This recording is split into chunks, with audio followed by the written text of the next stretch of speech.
J'ai pris le retour de flamme de plein fouet. Brûlure au 3e degré, c'est une brûlure très profonde qui restera marquée à vie.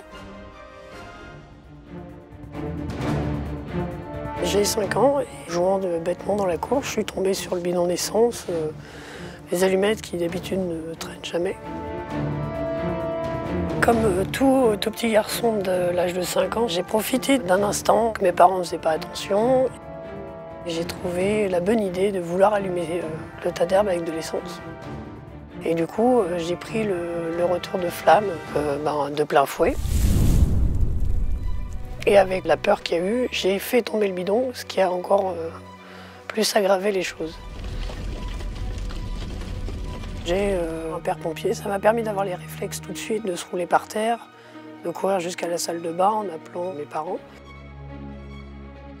À ce moment-là, mes parents ils sont derrière la maison. Et quand ils ont entendu les cris, ils sont tout de suite venus voir ce qui se passait. J'ai ma mère qui fait une crise de panique, forcément.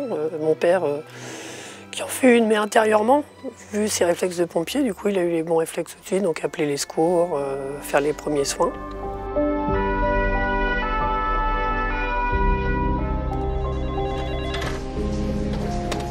Je suis restée 2 mois et demi en coma artificiel, le temps qu'il fasse tous les soins, tout ce qu'il y avait à faire.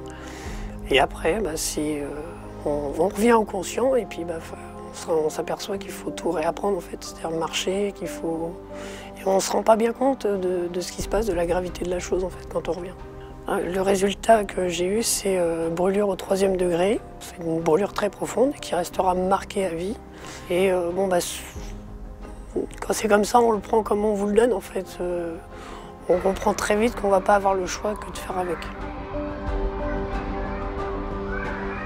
Quand on arrive à l'école, les enfants sont souvent très cruels entre eux. Donc il faut encaisser les moqueries, il faut aussi savoir expliquer aux autres enfants ce qui s'est passé, pourquoi on est comme ça. À force de moqueries, tout ça, forcément on a un caractère qui est plus dur, on va dire. Quand il y avait des gens qui me posaient les questions, qui me disaient « Oh, vous avez dû souffrir », alors j'étais là, oui, ça me saoulait plus qu'autre chose. Donc je me suis renfermée. J'étais juste avec un ami. J'ai cet ami qui m'a conseillé de faire du théâtre. Et en fait, le premier cours a été magique. C'est-à-dire que j'ai été accueillie comme si j'étais une personne normale, avec des gens super agréables qui m'ont mis tout de suite à l'aise. On réapprend à parler aux gens, on réapprend à se laisser regarder, à se laisser ne serait-ce que toucher. C'est des étapes qui sont peut-être bêtes, mais se laisser prendre la main ou toucher l'épaule, c'est très compliqué quand on est dans gants brûlés ou oui, dans mon cas. Et du coup, je me suis un peu plus ouvert au fur et à mesure des cours. Avec la troupe de théâtre, vu qu'on faisait beaucoup de représentations dans le département, on nous a demandé si on pouvait venir sur un son et lumière. Donc on a dit oui, forcément. Et de là, il y avait ce côté magique de la scène déjà, qui me plaisait, où je pouvais être celui que je voulais. C'est qu'il y a eu cet instant magique à la fin du spectacle où il y avait ces jongleurs de feu.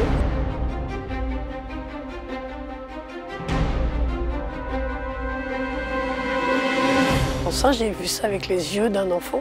Du coup, je me suis dit, mais c'est ça qu'il faut que je fasse. Voilà, je veux faire ça. Je veux faire ça.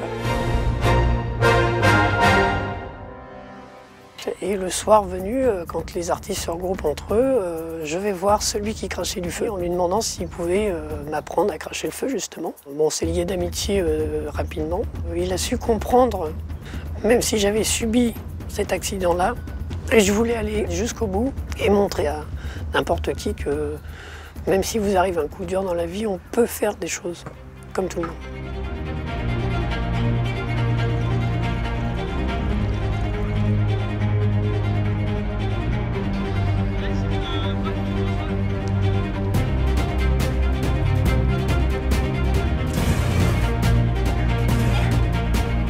Pourquoi est-ce que j'aime cracher du feu? Parce que c'est magique d'une part, et ce qui me plaît c'est la sensation, c'est l'adrénaline de la chose.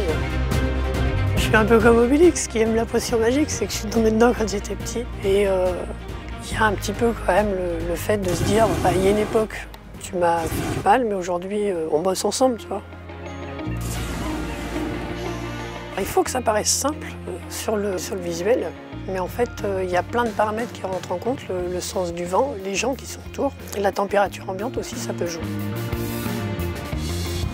Et si vous êtes sur de l'herbe sèche, ben là, il y a un paramètre en plus qui se rajoute, où il faut faire attention de où est-ce que vous orientez votre flamme.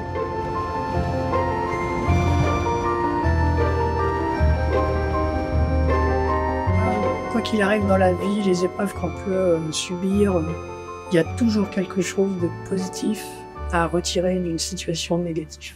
Prêt pour éteindre ?